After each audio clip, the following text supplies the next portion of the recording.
వ్యవహారాల cabinet committee ఆమోదం 7,680 మంది విద్యార్థులకు ప్రయోజనం.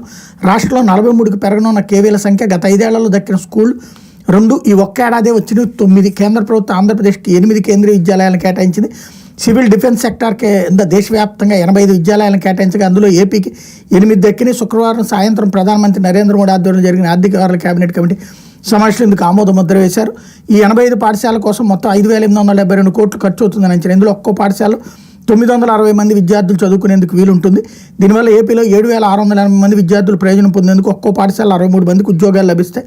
దాని ప్రకారం రాష్ట్రంలో 504 మందికి ఉద్యోగ అవకాశాలు దొరుకుతాయి అన్నటువంటి వార్తను హైలైట్ చేశారు. కేంద్ర ప్రభుత్వం ఆంధ్రాకి ఇచ్చినటువంటి గిఫ్ట్ ఇది. స్కూల్స్ ప్లస్ టీచర్స్ కార్పొరేట్ విద్య వైపు పరుగులు పెడుతున్నటువంటి రోజుల్లో ఆ కార్పొరేట్ స్థాయి విద్యని విద్యార్థులకి అందించగలిగేటటువంటిది ఇది. ఖర్చు తక్కువతో ఆ ఫీజులు లక్షల కోట్లు పోయకుండా ఇచ్చేటటువంటి ఒక చక్కటి గిఫ్ట్ ఇది. లేకపోతే రెవెన్యూ సదస్సులు వైకా పాపాలు బహిర్గతం.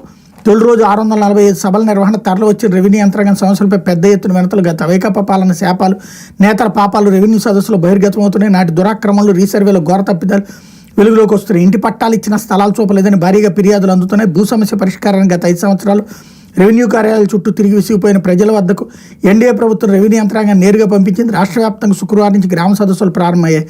వచ్చే నెల 8 వరకు జరగనున్న ఈ సదస్సులో తహసీల్దార్ ఇతర సిబ్బంది అందుబాటులో ఉంటున్నారు. ప్రజలు తమ సమస్యలపై గోడు వెళ్ళబోసుకుంటున్నారు అన్నటువంటి వార్తని హైలైట్ చేశారు. లేకపోతే ఎక్కడి వారికి అక్కడే టిట్కో ఇళ్ళు. ముందుగా నిజమైన లబ్ధిదారుల ఎంపిక. అమరావతిలో R5 జోన్పై సర్కార్ కసరత్తు. అనువైన స్థలాల కోసం ఎన్టీఆర్ గుంటూరు జిల్లాల కలెక్టర్ల అన్వేషణ. అంటే అమరావతిలో R5 జోన్ వ్యవహారం చక్కదిద్దే దిశగా కూటమి ప్రభుత్వం అడుగులు వేస్తోంది. వైకాపా ప్రభుత్వం ఏర్పాటు చేసిన ఈ జోన్లో ముందుగా జగన్ సర్కార్ ఇచ్చిన సెంటు పట్టాలను రద్దు చేసి నిజమైన లబ్ధిదారులను ఎంపిక చేయనుంది. లబ్ధిదారులకు వారి ప్రాంతాల్లో నీళ్లు కట్టించే వాళ్ళని నిర్ణయించినట్టు తెలిసింది. నేపథ్యంలో ఎన్టీఆర్ గుంటూరు జిల్లాలో టిట్కో ఇళ్ల నిర్మాణానికి రెవెన్యూ అధికారులు స్థలాన్వేషణ ప్రారంభించారు. నోటికొచ్చిన ముద్ద ఒక్కొక్కళ్ళకి సెంటున్నర అంటే 48 గజాలు లేకపోతే 72 గజాలు. అది తీసేసి సరే ఇక్కడ ఇవ్వద్దు అనుకున్నాం, అమరావతి వాళ్ళ ఏరియాల్లోనే ఇద్దాం అనుకున్నాం. అక్కడ ఏం చేయాలా? వాళ్ళ ప్రాంతాలలో వాళ్ళకి అలాంటి స్థలం ఇవ్వాలి. అది వదిలేసి టిట్కో ఇళ్ళు అంట 3 అంతస్తులు 4 అంతస్తులు 5 అంతస్తులు కనీసం లిఫ్ట్ కూడా ఉండదు.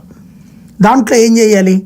ఇదివరకు అట్లాంటి టిట్కో ఇళ్లతోనే కదా తలనొప్పి వచ్చింది. లేదా రాజీవ్ గృహకల్ప వీటివన్నీ ఏం చేసుకుంటున్నారు? ఇవాళ రోజు 4 అంతస్తులు 5 అంతస్తులు ఎక్కగలుగుతున్నారు జనం. 2వ అంతస్తుకే గిలగిల్లాడుతున్నారు ఆరోగ్య పరిస్థితుల రీత్యా. వాళ్ళకి అట్లాంటి ఇల్లు కట్టించేయడం అంటే ఏమాత్రమైనా సరైన బాధ్యతాయుతమైనటువంటి అంశమేనా?